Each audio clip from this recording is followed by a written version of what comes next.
Wilson's done it again. They've entered the distance players market. Let's see what that is.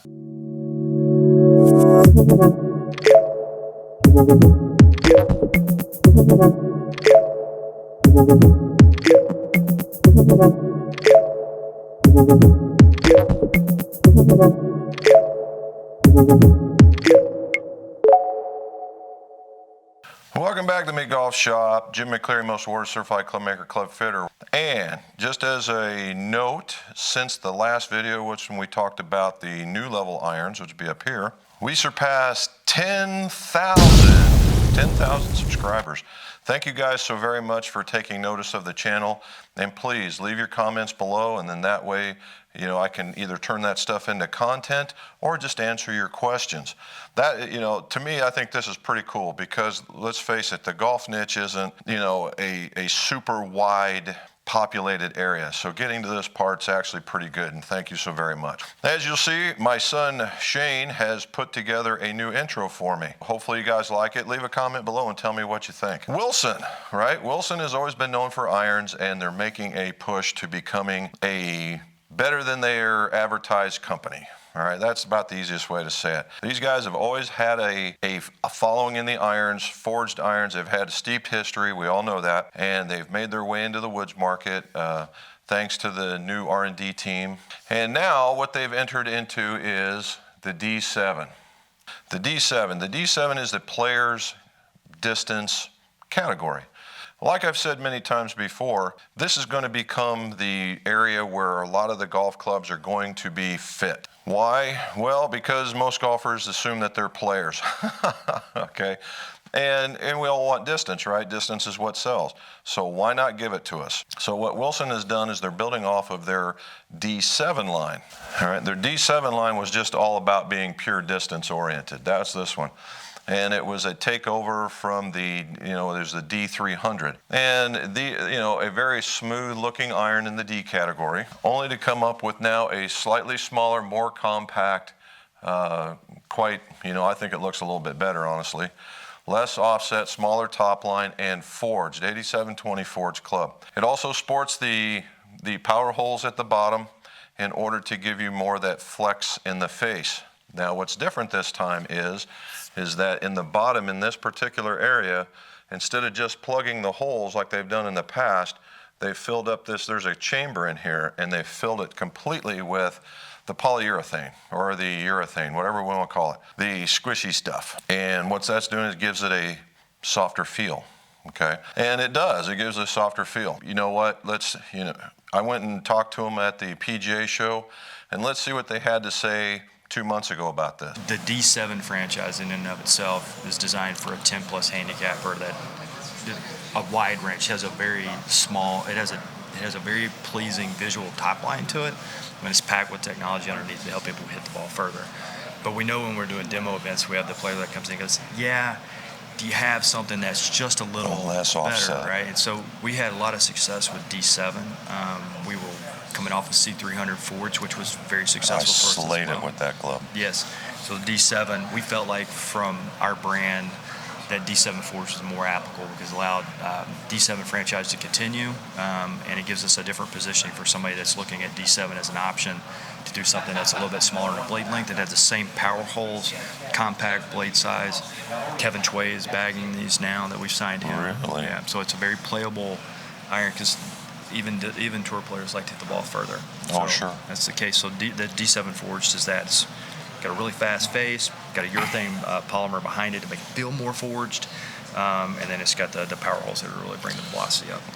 All right, so again, thank you, Wilson, for allowing me to talk to you guys. You know, if you want to see more about this, if you go to the Wilson Golf site and just put in Wilson videos, John Pergande, their head of the R&D team, it will tell you in a minute what this is all about. So we know what it is, we know what it has to be. Let's go to the shop and let's see what happens if it really is what they say it is.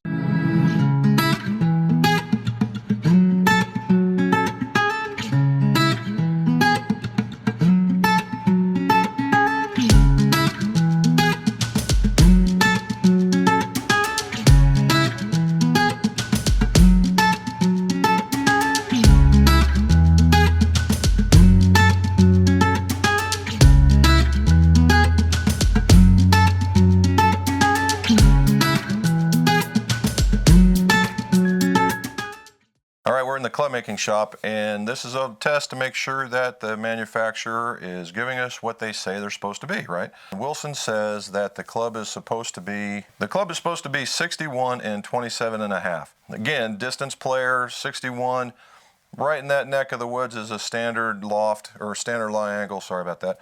Standard lie angle, and pretty good look, right? So what did we find out? Well, I got 27, half a degree, no big deal, and 61. Again, when we're talking half degrees, it's virtually unnoticeable. So I'm not going to bang on Wilson for half degrees, because that's the machine tolerance. I could be one way or to another.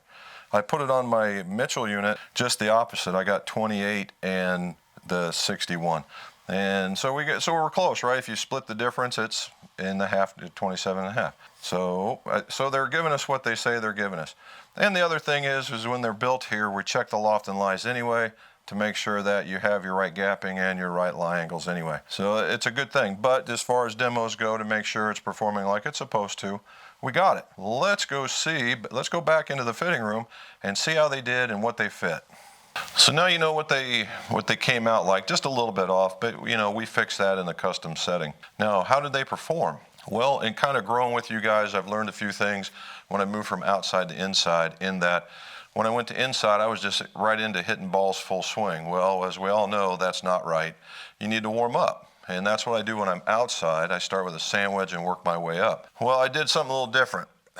I started taking half swings and getting the motion correct and getting the warm up proper. All of a sudden, my shot started getting better. So what you're going to see now is I'm taking some swings, and we're going to see some results. So what do I think of the club? Well, if you look at all the advertisement, everything Ford's talks about soft. It talks about feel. And this does have that. It is very soft when you hit it. However, you can also tell when you're off center. And that's really the feedback portion of it that the better players like. And I kid you not, I was off center, and you could tell. And you could also tell when you're in the middle of the club. They gave you the sound, it gave you the feel. It's got a good look at address with a very low offset and a medium to thin top line, and it does have a good look in the back. So how did this all go? How did it all show up, and how did it all fare? Well, as you're seeing right now, there's 10 shots, and from the 10 shots, I got some bad ones and I got some good ones. So, I got a couple in the 160, and those are the ones I just completely chunked, but they still, got out there, and we'll talk about that when in the recommendation phase. And then I had some really good ones that went out there of something that I'm used to seeing when I'm hitting a 6-iron. So overall, if I take out the couple of ones that were shy, I'm probably in the high 170s in carry, and into the high 180s in total distance, with a spin rate for a 6-iron in the 5,000s, and for me that's pretty good. I'm always a little bit low, considering we were hitting range balls. And all this data is captured by the flight scope. So thank you, flight scope people. So, it went out the way it did. I like the KBS shaft. It seems to be reacting well to my swing now. And that's probably what I'm going to go with into the future.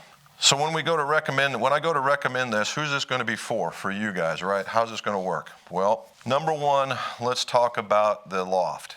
All right, is a player's distance loft. So they are strong. Are they the strongest out there? No, but they're really close. So for all you guys that are actually looking for distance, these could be the clubs for you. If you're having trouble closing the face and you're hitting a lot of fades, this one might not be for you because it has a lower offset on it. All right, now that's not the only reason why people do that, but it is a contributing factor, so you need to consider that. I also like the fact that it has a slightly wider sole than what your average club would have. However, it is definitely smaller than all their predecessors that they've had. And if you look, it has a bit of a heel and a bit of a toe relief, which makes it very, very playable in, undulated lies.